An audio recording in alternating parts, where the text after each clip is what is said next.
Janaki series present.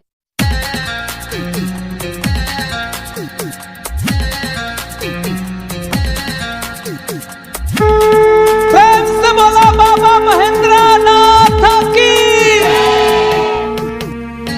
Music director विकास राज।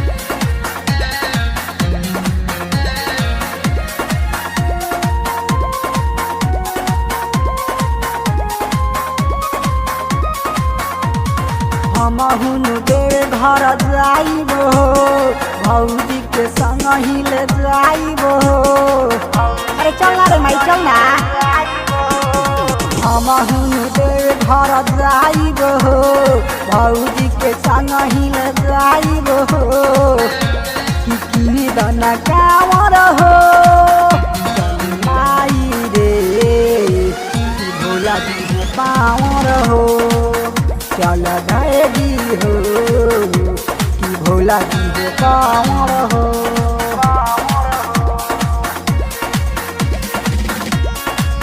बोली बोली बाबा बैजनाथ की।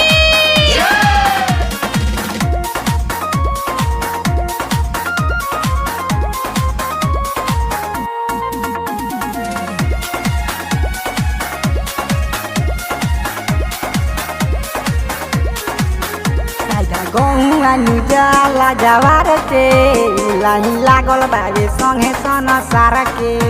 नहीं हम हुनु वही जा भुलाई भोले बाबा के दर्शन पाई। सारा गहुआ निजाला जवार के लाही लागल बाबे संगे सन सार के। भोला नु घरवा भरी है हो सारा दुखावा के टरी है हो। की भाड़ा लगी थोड़ा हो चल लाई रे कि भोला जी में पावर हो। चल गएगी हो कि भोला जी में पावर हो। हटा हटा हटा हटा साइड में हो साइड में हो। बोले बोले बाबा गरीब नाथ की। म्यूजिक डायरेक्टर विकास राज।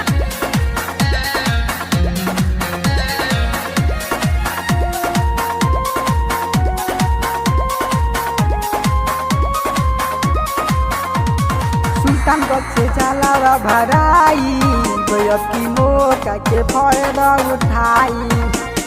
आलो करम नाथ बारे खास हो भोले बाबा हरि है कलच हो। सुल्तानगंज से चलावा भराई की मौका के फायदा उठाई। सजाना मनु अइले दुआरी हो सुनिल ना भोला त्रिपुरारी हो। ना कमी होई मोरा हो चल लाई रे कि भोला जी में पावर हो। चल ढेडी हो कि भोला जी में पावर हो।